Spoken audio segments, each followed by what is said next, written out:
Om Sri Lakshmi Narsimhaya Namaha. Valmiki Ramayana, Aranya Kanda, Chapter 38. Maareecha narrates his encounter with Rama. Summary. Maareecha continues his good word to Ravana and he dissuades him from abducting Seetha.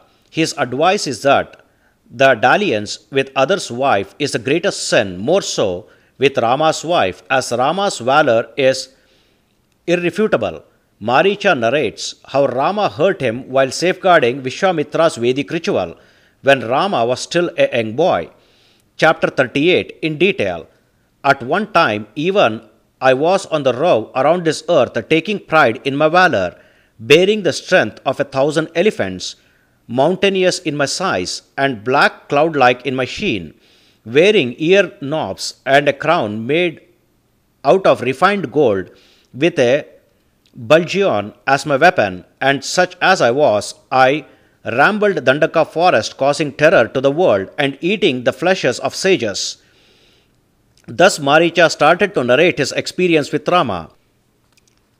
The virtue-souled great saint Vishvamitra, who was highly scared of me, then on going to Dasharatha in person, that great saint spoke this to that lord of people. An awesome dismay has befallen owing to this Maareecha. O Lord of people, Dasharatha, let Rama safeguard me, becoming alert at the opportune time of Vedic ritual. When he is spoken in that way, then the virtue-souled King Dasharatha replied that great fortunate and great saint Vishvamitra in this way. This boy Rama is less than 12 years in his age, not proficient in the use of weapons, and if need be, whatever army of mine is there, it will march on along with me instead of Rama. And having come in person with fourfold forces, O eminent sage, I myself will eradicate that night walker, whomever you indicate as an enemy of yours.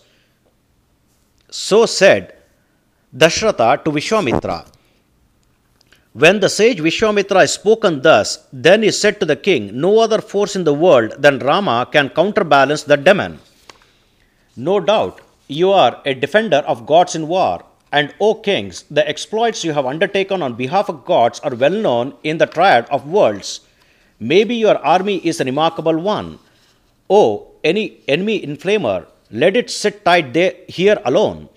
And even if this great resplendent one is still a boy, he alone is competent to forestall that Maareecha. Hence, O enemy subjugator, let good betide you. I wish to take him alone along with me. Thus, that way on saying he, that sage Vishvamitra returned to his own hermitage, highly gladdening to take the prince Rama along with him. Then in Dandaka forest, Rama, plucking his amazing bow, stayed nearby the sage Vishvamitra, who entered the vow of Vedic ritual. At that time, yet unborn are the entities of adulthood like moustaches on his face, and that providential one was magnificent in looks, with a peacock blue complexion, wearing a single cloth, locks of hair, a golden locket, a welding above, and he was irradiating the Dandaka forest with a radiating radiance of his own, and then he appeared like the just risen baby moon, and I, who was like a massive black cloud wearing golden ear knobs, already a forceful one, further reinforced with the boon of Brahma, I pridefully entered into the interior of Vishvamitra's hermitage.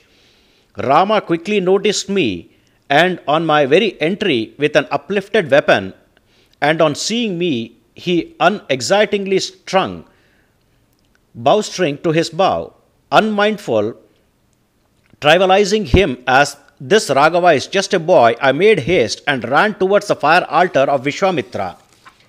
He then released an acute arrow that eliminates the enemy, and hit by it, I plunged into the ocean, which was 100 yojanas off. That Rama did not wish to kill me then, and I am thus saved by that valiant one. O dear boy Ravana, by the thrust of Rama's arrow, bewildered my animation, and I was on my last legs. That way, I, who have been flung into the abyssal water of the ocean by him, gained consciousness after a long time, and proceeded towards the city of Lanka. At that time, that one with elementary knowledge in the use of weaponry, but who can undertake deeds in an effortless manner, such a boy, such a Rama, spared me, albeit killing them that were my helpmates in that escapade.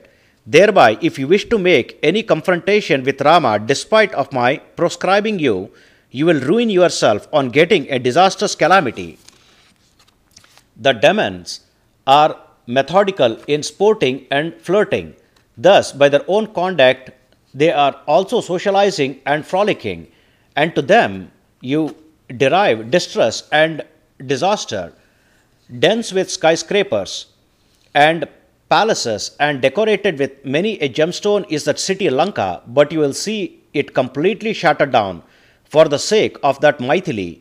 Even if with uncommitted sins the sinless will get ruined owing to their interdependence with other sinners, like the fish in a lake with snakes, bedaubed with a divine sandal paste, beautified with divine ornaments of the limbs of the demons now.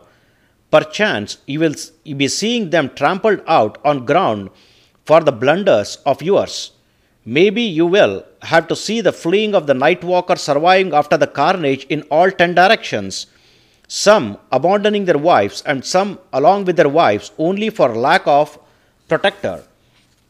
Without any doubt, you will be seeing Lanka encircled with an enmesh of arrows, enfolded in the tongues of torches, while her buildings are utterly gutted down. O king, there is no other sin that is outrageous and gravest than the dalliance with another's wife, and besides, you already have 1,000 wives, isn't so?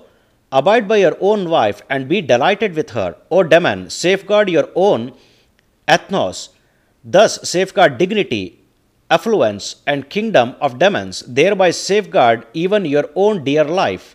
If you desire to take pleasure with your beautiful wives and with your friends' circle for a long time, do not do anything undesirable to Rama. If you wish to intimidate Seetha aggressively despite of my considerable preventing in all my good-heartedness towards you, then your army will fade away, and you with your kinsfolk will emigrate to the world of Yama, the Terminator, for your life will be taken away by the arrow of Rama. Thus Maareecha spoke to Ravana.